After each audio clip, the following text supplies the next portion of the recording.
Sinabi ho ni Lacson dito ho sa kanyang press con na di umano daw ay nakikipag-ugnayan sa kanya yung parang talagang may-ari ng bahay na yon na kakuntsaba di umano. Ibig sabihin, si Romualdez through Diskaya ay bumili ng bahay doon sa tao na yon na kung saan ay gusto daw kausapin si Lacson at magsabi ng mga katotohanan. Ako po. Ngunit alam nyo naman, marami na po ang nagdududa kay Lacson dahil nga naman ito yung si Lacson na mahilig magsalita na nauuna muna yung bibig bago yung talagang tunay na impormasyon. Tulad ngayon, naglabas na naman siya. Kasi nangyari ho ito nung mga panahon na iniimbestigahan po sila Zaldico, iniimbestigahan yung flood control. Na alala nyo noon, meron siyang sinasabing, oo, meron niyang video na pumunta dito si Diskaya para tapos dumiretso doon sa isang di umanong senador na eventually nasunog siya. Bakit? Kakampi niya kasi yung senador eh. Di ba? Hindi pala po, correction, hindi po si Diskaya, yung isang contractor na na-involve din di umano sa flood control project. So ibig sabihin, eto si Lacson, bago ito mag-research o talagang bago muna niya makausap kung sino man yung tao na yon, ay nagbibigay kagad ng impormasyon sa media. Kasi nga po, ito si Lacson, mahilig ho ito magpamedya. Bida-bida ho ito eh. Kaya nga nagagalit siya o may payo siya dun sa isa. Dun sa isang, sabi nga niya kay pangalan nito, mamaya pag-uusapan natin yan, kay Libiste, na sinabi niya, hinay-hinay, wag naman araw-araw magpamedya, natatalo mo na ako. Gago! Kasi alam natin na ganyan ang karakas po ni Lacson eh. Yung ang hilig niyang pumapel, ang hilig niyang bumida-bida na mga impormasyon na bago pa talaga makonclude, di ba? Dahil sa bago pa maimbestigahan, ay meron na siya kagad sinasabi. Kaya nagagalit sa kanya si Marcoleta, nagagalit sa kanya si Amy Marcos dahil nga sa mga ganitong estilo ni Lacson. Panoorin nyo ito, tingnan ninyo ha. Ako po, sabi ko naman sa inyo, tayo gusto natin makulong si Zaldico, gusto natin makulong si Romualdez. Pero yung mga ganitong bitawan ni Lacson, medyo, sabi ko nga, sana, bago ka nagsalita, pinaharap mo muna yung tao. Kasi mangyayari niyan, magkakaroon pa ng tsansa si Romualdez, kung totoo man, nakausapin yung tao para, hindi natin alam kung suhulan o di kaya para mabago yung kanyang testimony. Para bagang sinasabi mo na, meron magte-testify against you ha.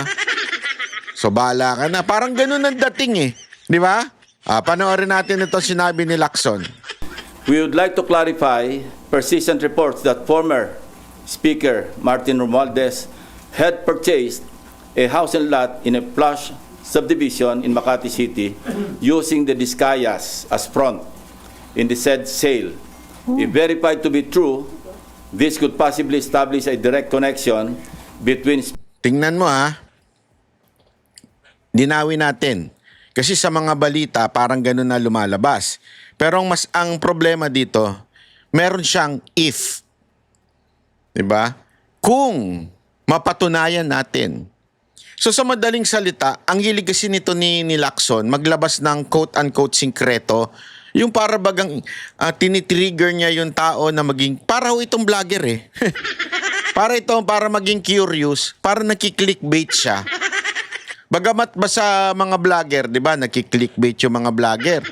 O di kaya nagbibigay ng title o thumbnail na tipong mapapatanong ka, ay, totoo ba yan? Ay, ito ba yan? Di ba? Parang ganun yun eh. Di ba?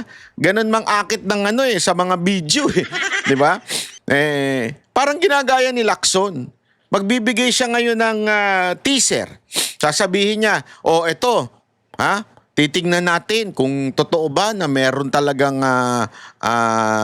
connection si Romualdez dito kay Diskaya dahil meron daw di umanong binili. Tingnan mo if mapatunayan.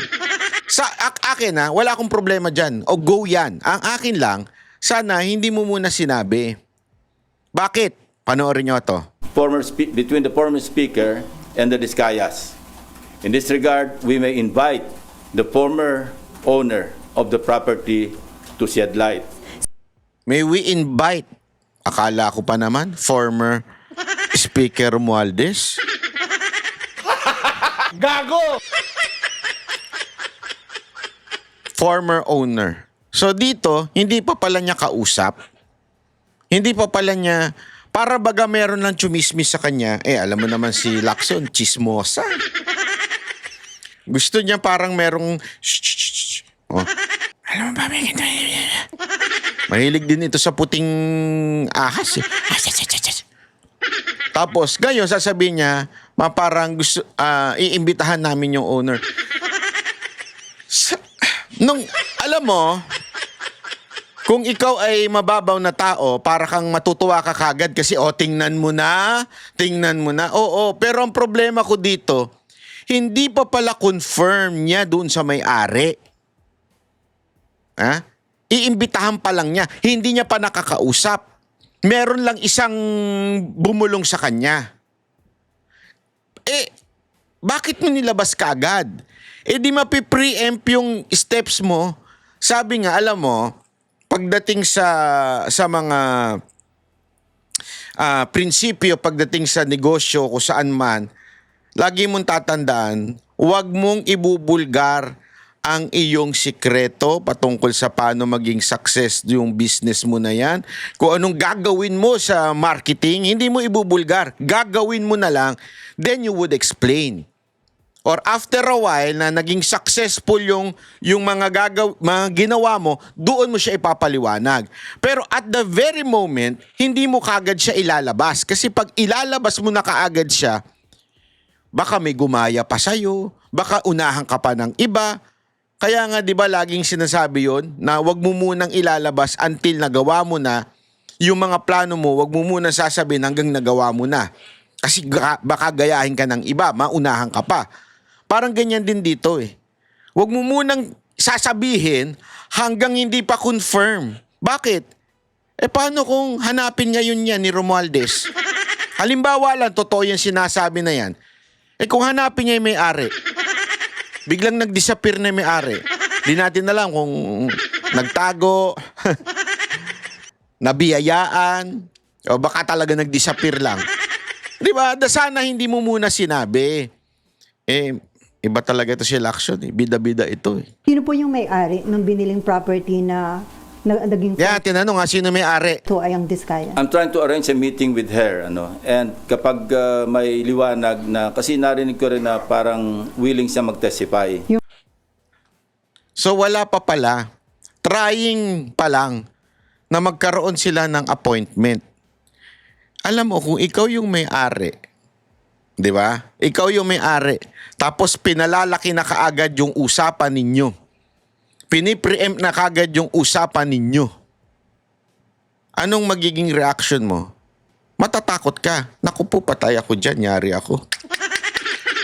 Lumaki na kaagad yung issue na nagbigay na kagad ng statement yung abogado ni former Speaker Romualdez. Nagbigay na kagad sila ng So ikaw, na dating may-ari na nagbenta niyan, magkakaroon ka ngayon, ako po, patay kang bata ka, ayoko ma-iskandalo, ayoko magulo ang buhay ko, ayoko. Matatakot ka na ngayon. Hindi pa pala pupunta, hindi ka pa sure, nag-a-arrange ka pa lang, sinasabi mo na ngayon sa media. Ako, okay sana kung sigurado ka na, 200%. Sure ako pupunta na to, may usapan na kami. Kaya lang hindi, you're trying to arrange. Gago! Nagigets niyo yung ibig ko sabihin? Wala akong problema, ibulgar na yan. Gusto ko nga. Kaya lang sana dapat, yung, alam mo yon yung, kaya sila nainis doon kay yung dinala ni Marcoleta. na caught off guard sila eh. Nagulat sila, hindi sila nakapag-prepare ng defense. Tama rin yung ginawa, ewan ko kung sinong si Marcoleta ba o si Defensor. Pagkaalam ko si Defensor. Tama rin yung ginawa ng Defensor na hindi niya muna sinabi agad-agad kay Marcoleta. Sinabi niya na lang habang naghihiring. Hindi ko alam kung sinadya niya yon o huli rin si Gutesa na magsabi sa kanya. But the point here, hindi na preempt. Yung kalaban mo, hindi nakapag-prepare. Yung mga kakampi kay Romualdez, hindi nakapag-prepare. Kaya nga galit na galit sila, di ba? Kaya nga pinasinungalingan nila, "Oy, mali yan, dito to yan, bla bla." Tapos si Tulfo pa, based on my research from the Office of the President,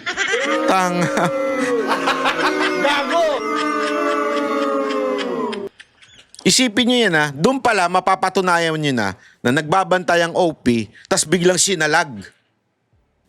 Biglang sinalag to si ang problema, nung pagkita doon sa record niya, totoo. Di ba? Hindi katulad doon sa record na kesyo umaamin o kesyo merong whistleblower daw against VP Sara Duterte na yung background napaka-shady. Ang inan niyan, naging PSG kagad from kung ano-ano lang. Tapos tandaan nyo kriminal pa yun. Nahatulan yun, nakulong yun. Napaka-shady. Etong pinresinta ni Marcoleta, biglaan. Nagulat ngayon ng taong bayan.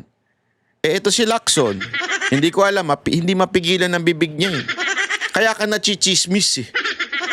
Kaya nagagalit siya si Senator Amy, kaya tuloy ka pinipitik eh. Ang bilis mo magsalita eh. Ang bilis mo dumaldal eh. Di ba? Kahapon pa to itong video na to. Di nagkaroon ng pagkakataon, kausapin yun ni Romualdez. Baka naman sinasadya mo, Lacson.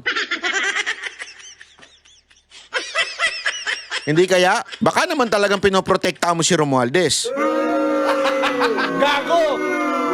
Malalaman natin sa ending ng interview na ito. May-ari, sir. Yung may-ari, yung dating may-ari. Para talagang at least pwede nating paghanapan o magsimula ng investigasyon tungkol sa direct connection o direct link between the Discayas and the former speaker. Ako, I have a fearless forecast. Hindi, ito, ako, sa tingin ko, fearless forecast lang naman to eh. Babawi. Kakabig ito. Etong issue na to biglang kakabig. Pain lang to. Tapos, biglang sasabihin ni Lacson, we did our part and we did the research, we investigated, and there is no direct link from the Discaya and Romualdez. Gago! Yung ganyang style ni Lacson, amoy na amoy ko na. Sa tingin ko gano'n na magiging, I hope I'm wrong. And I really hope na mali ako para humarap talaga yung may-ari. Pero yun na kagad ang naaamoy ko eh. Ano sa tingin ninyo? Comment naman kayo dyan habang pinanonood nyo to. At baka naman pwede na rin kayo mag-subscribe. At saka i-click yung notification bell. At kung gusto ninyo, suporta ng si Banatbay, ayan, magpa-member na rin kayo. Mag-attend na ho this coming Monday, yung may-ari ng property. Sinasabi ko, nag-arrange ako ng meeting sa kanya. At tinan nyo, hindi pa talaga. Nag-arrange pa lang ng meeting. Hindi pa a-attend. Hindi pa sure na a-attend. Nag-arrange pa ng meeting. Ibig sabihin, wala pa talagang arrangement. Wala pang appointment. Mag-arrange pa lang. Bakit mo dinaldal? Hindi ko magets. Talagang chismosa ka lang ba? Kaya tuloy na bibintangan ka na na Barbie. Dahil sa napaka-chismosa mo eh. Hindi ako nagbintang sa'yo di ba ang ina-accuse mo na nagbibintang sa'yo si Senator Amy? May alam kaya siya na pagiging madaldal mo talaga? Kasi ako nagulat ako nung nalaman ko na parang, baklas, Lacson. Nagulat ako ng ganun. Hindi totoo Hindi tayo siya nag-ano, pero naku po. Kung sasang-ayon siya na mag-attend, papadala namin siya ng invitation. Sino po yung source ng information na... Marami. Marami nagsasabi niyan. So ito na po yung pwede Marami nagsasabi niyan. So walang particular na tao, para bagang chismisan lang. May chismis na ganito, may chuchu na ganyan. May alam mo, lakson ganyan. Tapos, ikaw naman si Chismoso. Alam mo yung ano, sa mga magbabarkada, nag-usap si Aida, tsaka si Lorna, sabi ni Aida. Aida, sabi niya, Lorna, meron akong problema sa buhay ko eh. Kasi ganito, yung driver namin eh. Naakit ako eh, nagtsuktsakan kami. Pero huwag mong kikwento sa iba. Atin-atin lang to. Sabi naman ni Lorna, sige, huwag ka mag-alala. Hindi ko ikikwento sa iba. Tapos si Lorna naman, siyempre, nakipag-chikahan naman, nakipag-chismisa naman doon. Kay Fe. Kilala niyo si Fe? Aida, Lorna at si Fe. Lumapit naman siya kay Fe. Uy, Fe, meron ko sasabihin sa'yo, pero wag mong sasabihin. Sikreto lang natin to. Sikreto lang natin to kung sasabihin. Napaka-secret natin to.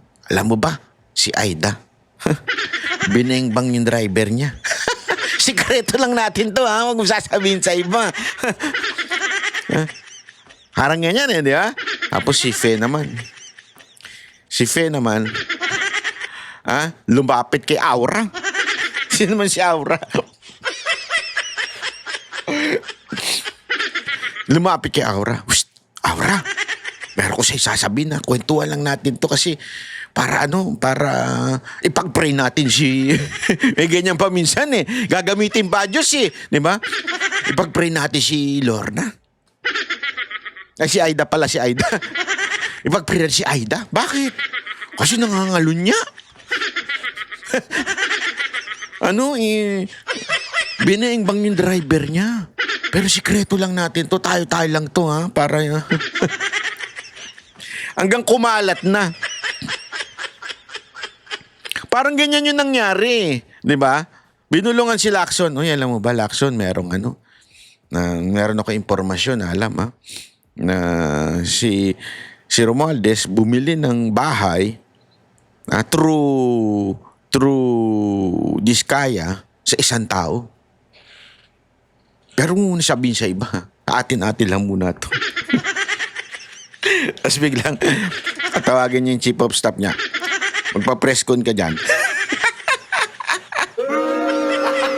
Gago! Ay nako, Lacson, amoy na amoy kita. maging direct link at baka yung hindi para may pagsimulan yung kung sino man yung gusto mag-imbestiga. Against former Speaker Romualdez. Not necessarily against, but to shed light. Tingnan nyo dito, dumedepensa na siya. Is it against former Romualdez? Which is it's supposed to be against. Di ba? It's supposed to be against. Kasi kung ikaw bumili ka ng bahay na mamahalin sa Makati, dumaan kay Diskaya, ibig sabihin, merong kinaugnayan si Diskaya, si Diskaya nakakulong na. Ibig sabihin, may kinaugnayan si Romualdez kay Diskaya. So dapat, parang akusado rin si Romualdez. Pero anong sabi ni Lacson? It's just to shed light. Bakit ganun ang connection? Para pagkatiwalaan mo yung isang contractor na nasa sangkot sa, sinabi ko na to, 207.5 billion pesos na kontrata mula 2016 hanggang 2025. Napakalaki. So kung merong connection, dapat na maliwanagan natin kung bakit ganun kalakas ang tiwala para ipagkatiwala mo yung pagbili ng isang house and lot sa isang subdivision, sigat na subdivision sa Makati City. At magkano po yung amount nung... Name your price yung usapan. Gusto natin maliwanagan kung magkano talaga nagkabentahan. Name your price ang usapan, pero magkano talaga? Hindi niya nga alam. Di pa niya nakakausap yung may-ari. Ito ang example ng content creator na nagki-clickbait. Para kasi mas magandang pakinggan yun eh. Ang tawag nyo dyan, talagang ano yan eh. Para magkaroon ka ng news. Ay, name your price. Parang ganun ang dating. Nang-iintriga ka ngayon, di ba? Iintrigahin mo yung issue para ikaw ibalita. Sanay si Lacson dyan eh. Yung mangiintriga siya, bibitaw siya ng mga salita. Di ba? Meron siya sinabi. Di ba? Tulad na nga sinabi niya na may pumasok, na may CCTV kami, may video kami na isang kontraktor pumunta sa senador. Parang, wow! Dahil dyan, ibabalita ka namin. Parang ganun eh. So, eto na naman yung, ang sabi daw, is name your price. Intrigera ka! Intrigera kang... Hindi po invited si former Speaker Romualdez. As I said, pagdating sa counterpart namin sa House, mayroong parliamentary courtesy na umiiral. At Yan na naman yung kalokohan nila eh. Ang laki na ng issue na ito, bakit hindi nila imbitahan? Ang palusot, palagi, may parliamentary, parliamentary courtesy, bla bla bla. Isinabi na nga ni Lacson di ba? Bakit sila, yung ibang mga congressman, as a matter of fact, narinig ko pa nga naiimbitahan si, sa isang news, narinig ko ito, naiimbitahan si Lebiste. Oh, pareho lang naman silang congressman ngayon bakit iba ang treatment pag si Romualdez, iba ang treatment pagkakalaban? Iimbitahan na. Again hindi ko sinabing isubpina, iimbitahan lang kasi parliamentary courtesy nga eh. Bakit hindi nyo gawing imbitahan? Bakit hindi nyo gawing imbitahan lang? Kung ano nga yung kung tumanggi? Importante, inimbitahan nyo. Si Tiangco na imbitahan ninyo. Si Libiste, di ba? Narinig ko, iniimbitahan din. Bakit? Eto si Romualdez, nga. Hindi lang namin silang imbitahan, hindi pwedeng pilitin through the House Speaker. Pero kung ayaw nilang mag-attend, wala rin kaming magagawa. Kasi ganun din ang dapat na tratong ginagawa nila sa amin dahil nga sa umiiral na interparliamentary courtesy. Naku po, alam mo, hindi pa pwede yung ganyan eh. Sa totoo lang hindi pa pwede yung ganyan na parliamentary courtesy. Billion po, trillion nga eh. 'Di ba? Narinig ko pa nga sa ICI nung bago sila magkawatak-watak. Trillion na yung nawala, yung flood control project na yan, yung ghost flood control. 'Di ba? Trillion. Iisipin mo pa yung courtesy? Dapat nga sa totoo lang, imbitahan niyo yan para mapuwersang umattend. Bakit parang takot na takot kayo kay Romualdez? Hindi, totoo lang Gago! Ang dating tuloy Lacson sa mga netizen, booking ka. Na pinoprotektahan mo talaga itong Romualdez na ito. Di ba? Tingnan nyo pa itong balita na to tungkol kay Libiste Hinay-hinay lang. Ito ang payo ni Senador Panfilo Lacson kay Batangas 1st District Representative Leandro Legarda Leviste. Ayon kay Senator Ping, tingnan nyo yung approach Pagka sa kay Romualdez, ingat na ingat sila. Pero dito, pinayuhan niya pa na hinay-hinay lang. Wag araw-araw ang pamidya. Nako, inggit. Inggit kasi mas marami nag-i-interview kay Libiste kaysa sa'yo. mismong ang ina ng neophyte congressman na si Senator Loren Legarda ang lumapit sa kanya para hilingin na mabigyan ito ng advice kasunod ng mga natatanggap nitong pambabatikos dahil sa paghahayag ng nilalaman ng Cabral Files. Gayun din ang umano'y 2 million pesos na bonus ng mga kongresista. Huwag yung bara-bara. Sabi ko na rin kay Senator Loren na parang i-telegraph niya ng konti. Huwag yung araw-araw nasa TV siya. Huwag araw-araw. Huwag bara-bara. Nadadaig ako Gago! Alam mo, kaya ka nalang natatawag ni Aiming Butterfly. Political butterfly. Alam mo, mga kababayan, alam mo yan ng mga senador. Alam mo yan sa Senado na itong si Lacson, paru-paro to. Alam mo yung paru-paro, hindi yung playboy na paru-paro sa Japan na, iba yun. Yung tawag kasi sa mga playboy na hapon, paru-paro eh. Di ba, palipat-lipat. Ito, hindi mo pwedeng tawagin tong playboy. Baka paru-paro ito eh. Palipat-lipat ito. Pag iba nakaupo, nung panahon ni Duterte, sumisip-sip din to nun eh. Silang dalawa ni Soto eh. Bagay sila, kaya sila nagkakasundo eh. Pareho silang paru-paro eh. Ngayon, eto naman, sip-sip kay Marcos. Kung sino'y nakaupo, sumisip-sip yung mga yan. At yan ang kanilang, kung meron mang imahe, masasabi natin, itong dalawang ito, si Soto tsaka to si Lacson, yan. Yung pagiging paru-paro. Pagkading sa political affiliation. Lagi ho silang ganyan. Sanay na ang mga tao dyan eh. Sanay na yung Senado dyan eh. Kaya dito, ewan ko iba talaga eh. Nakatakda rin naman silang magkita ni Congressman Leviste bagamat wala pang katiyakan sa ngayon kung kailan. Ayun, may plano pa lang daw. Lahat na lang ng plano ni Lacson sinasabi niya, no? Alam mo, kung si Lito Lapid, kulang siya daldal. Ito si Lacson, nasosobrahan na. Di ba? Kung si Lito Lapid hindi nagsasalita, hindi mo maaninag, hindi nga natin alam kung senador pa siya. Hindi natin alam kung humihinga pa. Hindi, humihinga naman. Ikaw naman, Banat Boy. Gago! Hindi, alam mo, magtataka ka talaga eh. Magtataka ka kung bakit ganito tong si Lacson. Yung karakas niya. Hindi ko talaga magets. Di ba?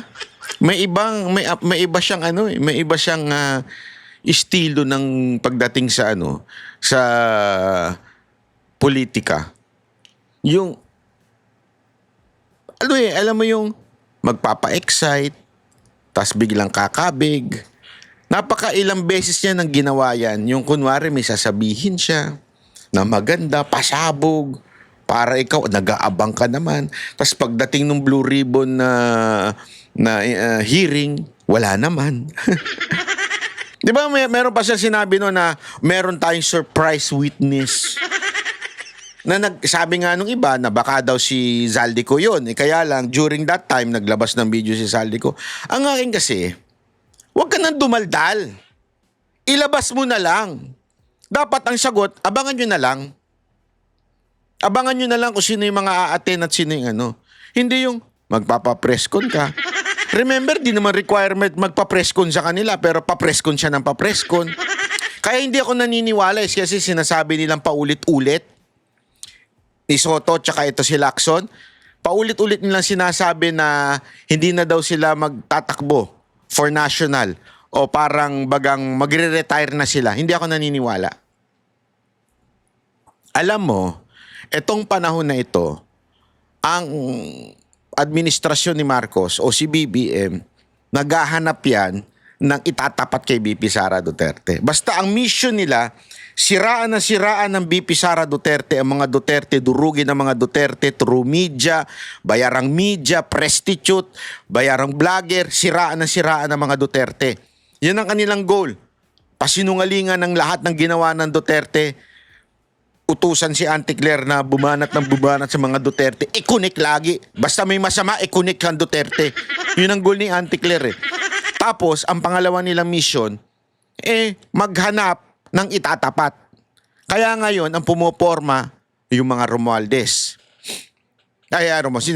Sorry, hindi pala Romualdez. Wala nang kwenta si Romualdez. Talo na yan. Kahit kumandidato pa yan, baka negative 3 ang bumoto sa kanya. Ang pinagbubulong-bulungan ngayon ang mga Rimulya. It's either John Vic o si Boying. Pero I think it's more on John Vic. Kaya nga tinan mo out of nowhere biglang pumitik siya ng kung titingnan kung tatakbo sa 2028. Yeah, may ganun siyang Ibig sabihin, pinakikiramdaman niya. Oh. Kaya nga ngayon, panay ang pakyut, panay din ang press con. or si Lacson. Yan ang sinasabi ng iba na posible.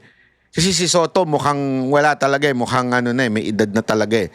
So mukhang si Lacson pa ang pumuporman tumakbong presidente. Ano sa tingin ninyo? Sa tingin ninyo, si Lacson ay tatakbong presidente yan? At malamang nagpapakit siya at gusto niyang maging administration. Alam mo, may tinanong ako, hindi ko na lang sasabihin ko sino. May tinanongan ako, napaka-importante nitong tinanongan ko. Sabi ko, isang senador, hindi ko na sasabihin ko sino.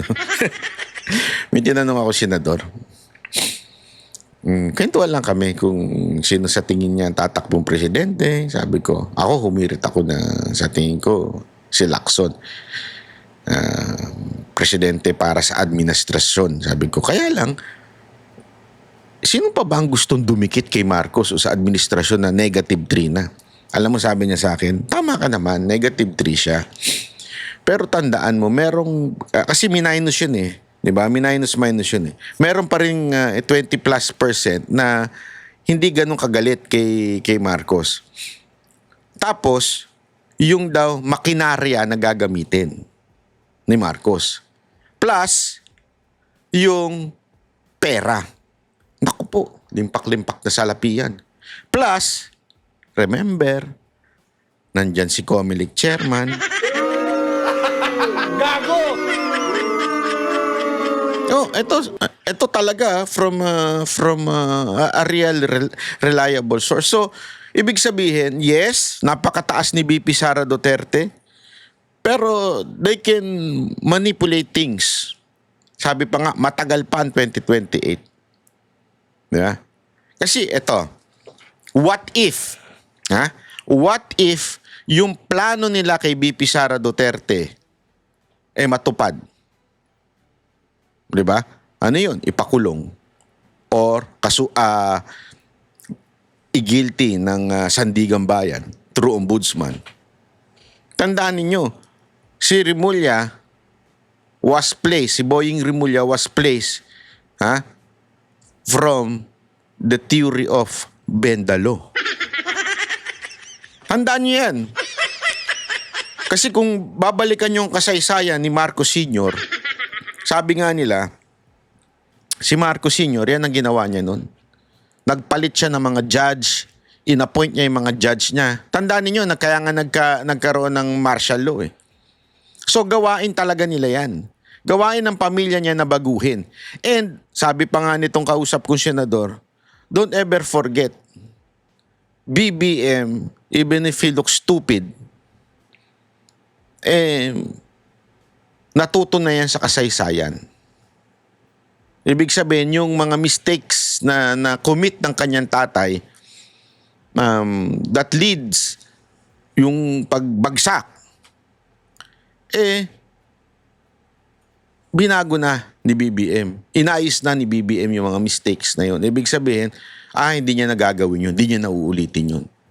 So, isa sa mga ways na ginawa ni BBM ay walang iba kung hindi si ombudsman. Bakit? Ganito kasi yan. Tandaan ninyo, pag yan sila Marcos na wala na sa pwesto, kakasuhan yan through the courts at pwede rin niyang kasuhan sa ombudsman. Bakit? Kahit wala na siya, hindi siya presidente, yung mga tao niya, kahit hindi na sila mga opisyal, kasi yung time na na-commit yung crime, kuwari merong accusation sa kanila, ay nung time na opisyal sila. So kung sino man yung kakasuhan sa administrasyon ni Marcos, sa ombudsman, pwedeng ma-dismiss yun, pwedeng mapawalang sala. That's why ipinosisyon si Boying diyan sa ombudsman para protektado sila for the longest time. Nagigets ninyo? Ganun ang eksena. Kaya nga alam nyo, mga kababayan, dapat bantayan ito dahil itong nangyayaring ito, yung galaw ni Marcos ay hindi yan galaw ng tandaan ninyo, feeling tatanga-tanga lang yan. Pero natuto na yan sa kasaysayan. Kaya nga ang bilis niyang pabagsakin ng mga kalaban eh. Di ba? Ultimong mga dati, sino ba lumaban sa kanya? Simbahan. Sino ba lumaban sa mga Marcos? Media. Ay ngayon, anong katumbas nun? Social media. Kaya kita ninyo, di ba? Talagang lumarga ang bayad sa mga vlogger para lang proteksyonan sila. Yung mga patay gutom na vlogger. Yeah? Kaya nga alam nyo, nakakatakot dahil hindi natin alam. Baka mamaya, bago matapos ang 2028, biglang hatulan si VP Sara Duterte na, sabihin, ma-ombudsman siya at matanggal bilang Vice President. We do not know. Baka gawin nila yan para hindi na siya makatakbo. Sino ngayon ang pepwesto? Yan. Yeah. Sino ngayon ang magiging kalaban o magiging kalaban ng mga Pinklawan o ni Ontiveros, di ba? Kaya ngayon, naghahanap na sila. So, diyan pumapasok etong sila Remulla. At Lacson. Gago! Speaking of Remulla, eto, nagbida-bida na si Remulla. Ha? Nagpaparesko na siya. Talagang madalas na ang presko niya ngayon. Madalas na ang labas niya. Si Secretary, ganon, si ganyan. Yung feeling tough, pero bakit puro ganon ang tatakbo? Sir Jack! Ikaw ang pag-asa ng bayan. Yung mga tatakbo, puro mga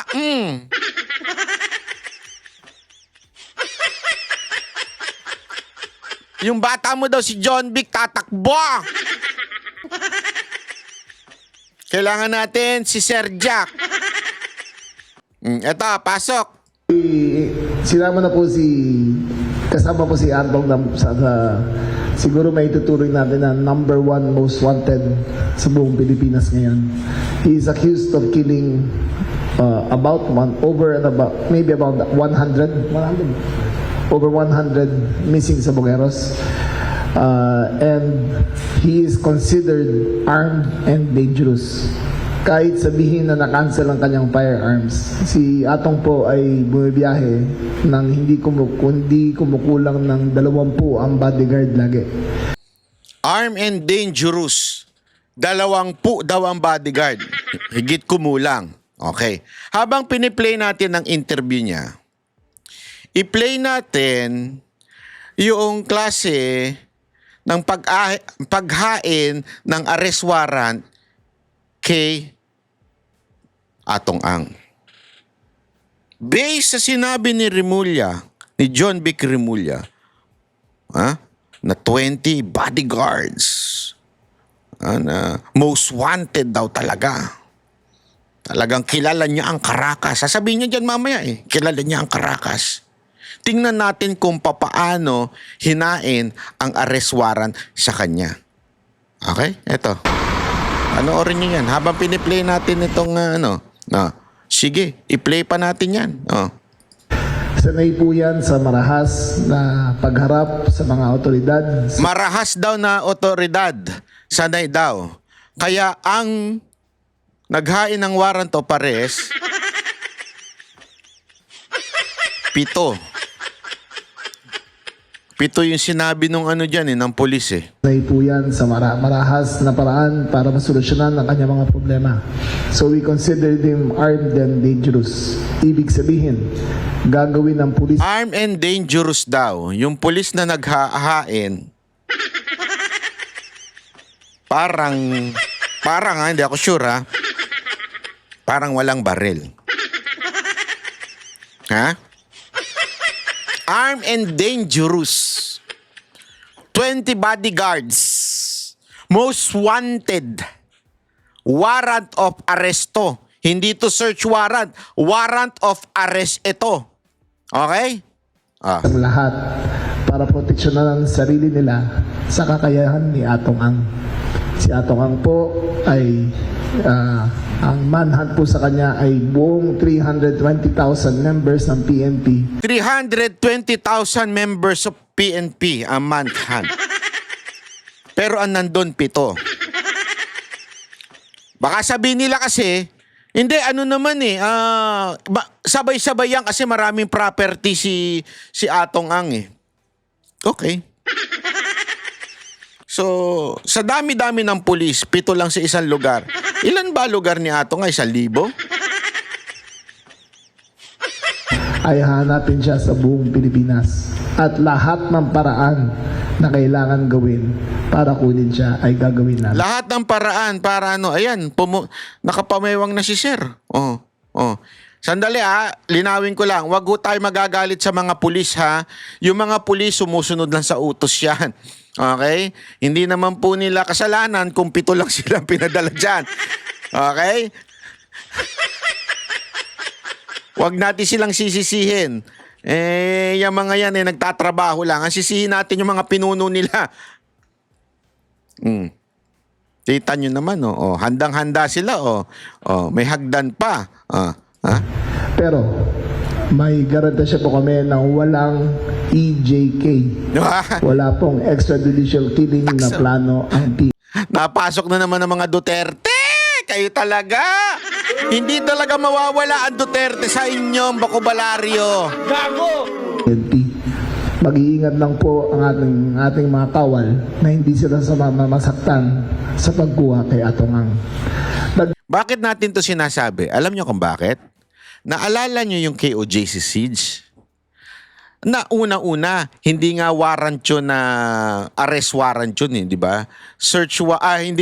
Hindi nga warrant of arrest doon kay Pastor Kibuloy kasi iba yun di ba nung tiningnan ni Atty. Torion, iba ang pangalan. Di ba? Tapos, nakita nyo naman kung gaano katindi. Talagang as in, matindi. Paano mo masasabi? Ilang batalyon yung pinadala. And we were there. We saw it. Hindi lang ilang batalyon, ilang drone, ang mga pulis na pumupunta, mahahaba ang dalang baril. Eto. Tandaan ninyo pastor yung hinuhuli doon, na wala pa ni isang masasabi nating kasaysayan ng violence sa buhay nila o sa grupo nila. Walang kasaysayan ng violence. Dito, sinasabi ni Remulla na meron armed and dangerous. Pero nung panahon ni Pastor Kibuloy, hindi naman armed and dangerous ang turing nila Pastor lang Mapayapa. Anong ginagawa sa kanila ng tao? Pinapanalangin sila.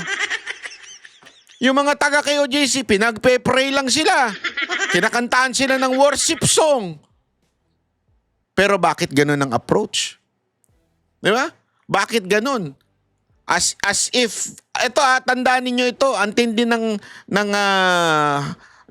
sinasabi nito ni dito, nang gagaling sa bibig ni Remulla. At again we are not saying na kriminal si Atong Ang. That's not what we are saying. We are not saying na kriminal si Atong Ang, si Pastor Kibuloy hindi kriminal, o kriminal si Pastor Kibuloy. We are not saying that.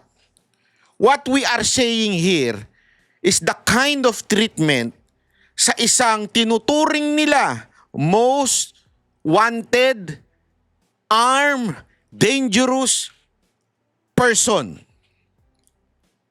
While the other one is a pastor, while the other one has no history of violence, while the other one is puro nation building ang ginagawa. Pero bakit ganun ang approach? You know why? It's not because of Atong Ang, no.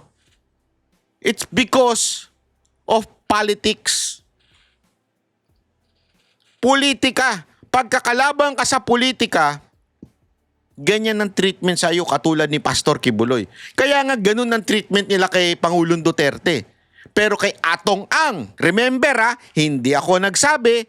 Ang nagsabi itong yan.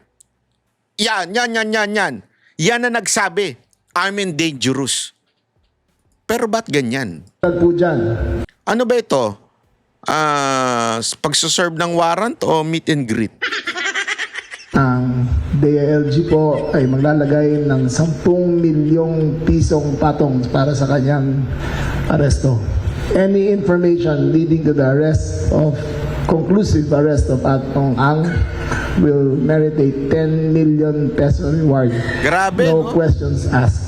Basta ikaw yung nagbigay ng impormasyon leading directly to the arrest, ay 10 milyon ang reward para sa kanya. Ha? Ngayon, para lang sa kaalaman nyo, ipakita naman natin yung papaano ginawa sa KOJC. The year 2020. Ayan. Ayan po, habang nagsasalita siya. Any questions? Ms. Karen de Guzman of ABS-CBN.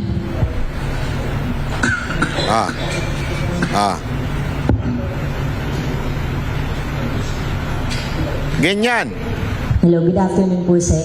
Sa kahapon po nakausap po namin yung abogado po ni Ato. Tandaan ninyo ha, hindi armed and dangerous. Hindi most wanted ang inuhuli dyan. Pero yung tinatawag nilang most wanted na si Atong Ang, ganyan. Again, we are not against Atong Ang. That's not what we are saying. We are not saying guilty si Atong Ang. Hindi yan ang ating sinasabi. Ang sinasabi natin, it's the treatment. Their wrong treatment sa kalaban nila sa politika na si Pastor Kibuloy at ang mga Duterte. Kita nyo yung puwersa. Kita nyo yung kung papaano talaga lahat ng resources ng gobyerno ibinigay para lang talagang guluhin to the point na may namatay na, to the point pati yung mga hindi naman KOJC member ay nabulabog. Ayan o, mga hindi KOJC member yan eh. Yung iba dyan, yung mga nandun na sa malapit doon sa papuntang bundok eh. Pero ano nangyari? Namatay. Oh. Kita nyo? Oh. Pero kay Atong Ang, na tinatawag nilang dangerous. Again, iulitin ko hindi ko sinabi yan. Sinabi ni John Bicyan. At hindi ko sinasabi na dapat ganyan din. Ang punto lang natin dito mga kababayan, bakit pagkakalaban sa politika, ganito ang approach. Pero pagka yung tinuturing nilang kriminal, abay, lalamya-lamya. At sabi po niya gagawin po lahat ng remedyo sa harap po ng korte. So lumalabas po na wala po silang plano ng pagsuko sa kabila po ng panawagan ng PNP. Ano na lang po yung mensahe po ninyo dito na ganito po yung sinasabi po ng kanyang kampo na premature at binatikos na po yung naging desisyon ng korte? Well, trabaho ng abogado yun eh. So, ang abogado hindi in question. Si Atong ang in question. Ang aking abiso sa kanya, Atong, mag-surrender ka na, harapin mo ang hukom. You can now see the difference. Ayan, no? Yung sa baba ang tinuturing nilang kriminal. Yung sa baba ang matindi.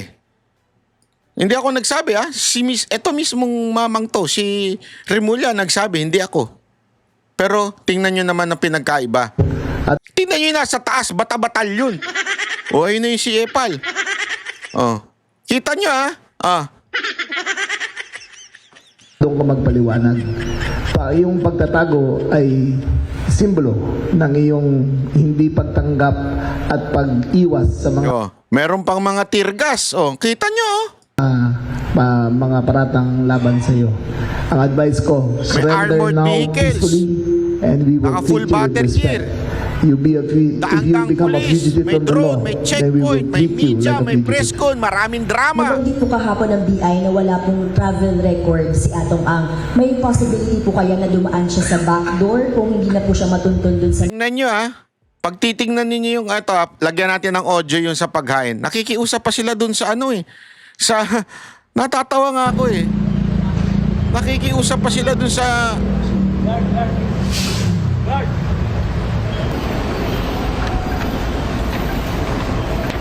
Grabe, no? Guard. Eto, makinig kayo ha. Makinig kayo na mabuti. Pag-serve ng warrant, dyan pa lang sa una, napanood ko nga isang abogado dinidiscuss yan eh. Dapat dyan pa lang, talagang pinasok na nila, pinwersa na nila kasi may warrant na sila eh. And sabi nga, pagka meron kang suspecha na naandod, definitely nasa bahay eh. Ibig sabihin, bahay ni Atong Ang eh. So dapat, sana yung action nila hindi ganyan. Diba? As a matter of fact, dapat nga inaresto nila yung humaharang ng gwardya eh. Yun dapat ha. Napanood ko yun sa isang lawyer na nagkomento na nagtataka siya bakit ang lamyan ng pagka dito kay Atong Ang. Sabihin, kaya nilang gawin yung ganito, yung nasa taas sa KOJC, kaya nilang gawin yan. Ba't di nila ginagawa dito? Ano to? Negotiation? Rimulya, negotiation to? Alamin natin ha kung negotiation to. Tingnan ninyo, may sasabihin si Rimulya dito. Mark, 10 minutes. Kung ayaw nila tayong pagbuksan, i-implement natin yung warrant of arrest. Pati sila aarestuin namin. Binigyan pa ng 10 minutes. Naalala nyo yung kay Torre? Na sinabi 15 minutes pero pagka alis nung kausap, bigla nilusob sa likod? Naalala nyo yun? Bakit? Nabomba sila basdada dun eh, ng mga tirgas eh. Totoo, hindi ako nagbibiro. Nabomba sila doon, sila Judea, nandun sila sa likod eh. Tapos biglang habang nagsasalita, lumusob na kaagad yung mga pulis eh. Dito, bigyan natin ng 10 minutes. Pagka tsaka natin arestuhin.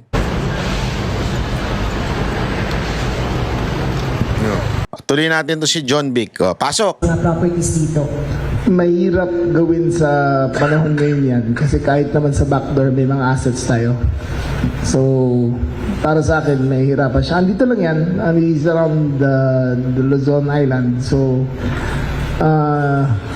I think with the full resources of the CIDG, makikita namin siya. Sir, follow-up lang din po. Sa 10 million po na reward, saan po natin kukunin yung pondo po na yun? Sa pondo ng DILG, sa Intelligence Fund ng DILG. And correct me if I'm wrong, na-mention niyo po kanina, siya na po ang tinuturing ng most wanted person in the Philippines. Para sa akin, siya ang most wanted ngayon na fugitive. Thank you. Mr. Edwin Balasa of Abante Radio. Mr. Vince Lopez of Manila Standard. Miss Kim. Ang aking pagkaalam sa kataas-taasan ng pag-abot ng isabong nung yung at the Dali. peak of isabong, Ang paghuli kay Atong Ang sa dami ng pera niya, sa mga assets niya. ang aking pagkaalam sa kataas-taasan ng pag-abot ng isabong nung yung at the peak of isabong, kumikita sila ng 1 billion pesos a day. At nanaig yan ng mga 3 taon. So kung may imagine nyo kung ganong kalaki ang kita niya, kung anong klaseng resources ang meron siya. Magandang makipagnegosasyon. Dinugtungan ko lang. Diba? Kung gano'n ang kinikita ni Atong Ang, 1 bilyon kada araw, sa isang taon ay meron 365 days, 365 billion per year, sa 3 taon, magkano na yon? Almost, hindi pala almost, trillion na yon. Diba? Lagpas 1 trillion na yon. Ganon daw ang kinita. Pagka ganon, masarap makipagnegosasyon. Kaya dapat, isi-isihan nyo lang yung Hindi, yun lang yung nasa isip ko. Yung madumi kong isip, di ko sinabing ginawa ni Rimulya yun, ha? Pero kung, kunwari, may isang tiwaling opisyal dyan, isihan nyo lang ang paghuli. Magne-negotiate tayo. Basta, gagawin natin siya most wanted ngayon, ha? Pero huwag nyo sasaktan. Para, pag nahuli natin, let's negotiate. Kunwari lang may opisyal na tiwali. Kunwari may isang opisyal na gustong kumandidatong presidente at kailangan ng funds. Di ba? Halimbawa lang, hindi ko sinabing si Rimulya yun, ha? Kaya sabi ko lang, kung merong isang may pangarap maging presidente, baka yun ang nasa isip niya. Isi-isihan nyo lang ang paghuli dyan, ha? Kasi kakausapin ko pa yan, magne-negotiate pa kami. Di ba? Pagka na-negotiate namin, nasarado namin yan, malay mo, meron akong pondo pantakbong presidente. Yun. Wala ako sinasabing si Remulla yun. Malay mo merong opisyal sa administrasyon ni Marcos na may pangarap maging presidente. Di ba? Malay mo lang. Baka ganun ang diskarte. Ano sa tingin ninyo mga kababayan? Kita ninyo. Oh, sige lang. Oh. Ang layo ng difference, di ba? Hindi, kayo na magsabi. Kayo na magsabi kung anong pinagkaiba. Oh. Yeah. Oh, isang sasakyan lang yung nakikita ko dyan eh. Oh. Tapos nung tinanong nga sila nung abogado, 7 sila. Tingnan mo, parang mga hindi pa armado yung iba. Pero dito, kita nyo, full battle gear para makikipagpatayan sa mga terorista. Dinaig pa yung Marawi Seeds eh. Ayan o. Again, we are not saying na dapat ganyan din kay Atong Ang. Hindi yun ang sinasabi natin. Ang sinasabi lang natin, pag political enemy ng administrasyon ni Marcos, grabe ang panguusig, grabe ang treatment, pero pagka yung tinatawag niya most wanted, armed and dangerous, ganyan lang. Ang saya-saya, di ba? Gago! Hay nako mga kababayan, dapat nyo talagang bantayan ang mga nangyayari sa ating lipunan dahil kung mga ganito nakakalusot.